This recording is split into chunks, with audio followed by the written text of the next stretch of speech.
For 59 minutes and 57 seconds, Notre Dame appeared to be the better football team here tonight in Notre Dame Stadium, but that last 3 seconds, not only did Chip Trainum score the winning touchdown for Ohio State to claim a 17-14 victory over Notre Dame, but Notre Dame had 10 men on the field defensively on the last couple plays. They're not going to be able to live that one down, guys. Notre Dame played very well, probably the more deserving of the two teams to win over the course of the game. But you got to play 60 minutes, and Notre Dame fell 17-14 tonight. Yeah, I think the 3rd and 19 from the 22-yard line is the one that's really going to stick in Notre Dame's craw for a while, because after you saddle them with a intentional grounding call, you have a timeout to prepare your defense. You can second-guess coaches left and right all the time you want to, but rushing 3 on 3rd and 19 when they have to get to the 3-yard line to preserve a chance at victory, it would just seem like speeding up McCord would be the call there. I understand it. They said they wanted to switch things up. They've been playing a lot of man all day, and hey, in man coverage, you're in trouble against some of those wide receivers at times. That's why they drove down the field on you on that final possession. But it seems like if you make a guy get rid of it quickly from the 22-yard line, you have a better chance of keeping him out of the end zone eventually. So I think that's where the game is lost more than having 10 men on the field, which is inexcusable from the 1-yard line. Yeah, Notre Dame had great difficulty getting to Kyle McCord all night until right at the very end of the game. They put a bunch of pressure on him, forced him to throw a pass away that was called intentional grounding, JB. And, but, 10 out of Ohio State was 10 out of 17 on 3rd down. Yeah. They kept the chains moving most of the night. Notre Dame ended up being 5 of 10 on 3rd down. And, Notre Dame outrushed them. Notre Dame had the football for 10 more minutes.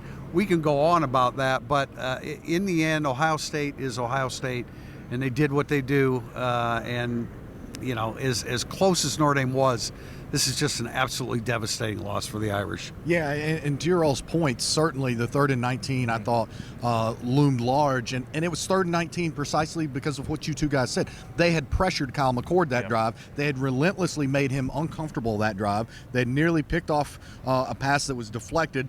They made him throw a really bad pass on a screen when they were obviously just trying to get him some confidence to begin that possession. Then obviously, look, 3rd and 19 doesn't happen if DJ Brown makes that interception. It hit him square in the hands. DJ played a really good game. He's so valuable for this team.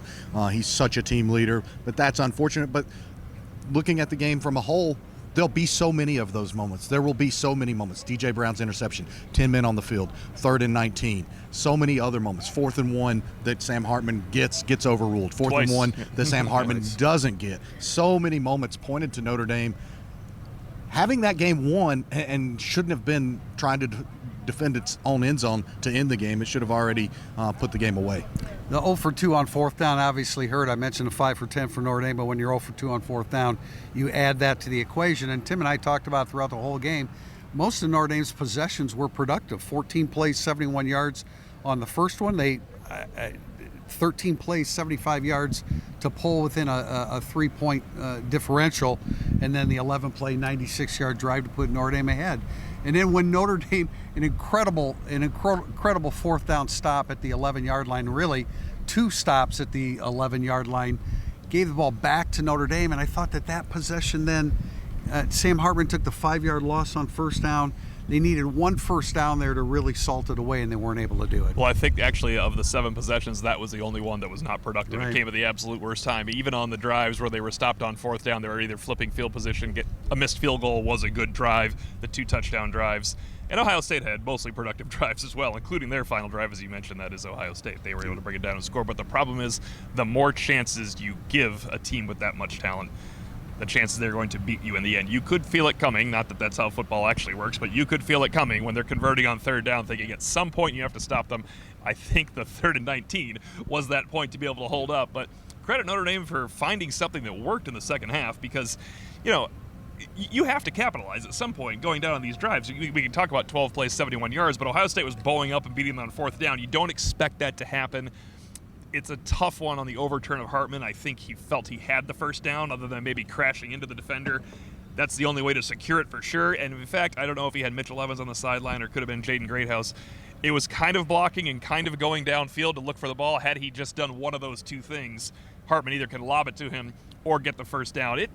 when you said there's a lot of moments to look at, there's going to be dozens. There's a couple obvious, but there's going to be plenty of moments for them to review and for fans to have more angst over, and I don't blame them. It looked grim for Notre Dame early in the second half. They gave up the field goal at the end of the first half, and then Travion Henderson goes 61 yards. It reminded me of Notre Dame's play coming out of the lightning delay with NC State, in that as soon as you saw the handoff, you realized that Notre Dame did not have the edge protected, and we talked all week about Travion Henderson getting to the edge and how dangerous he is, and yet Notre Dame fought back from that. The one of the failed fourth downs certainly didn't help, but they did find something, Tim, as you said, in the second half offensively with the 75-yard drive and the 96-yard drive. But statistically, Audric Estime ended up with 70 yards.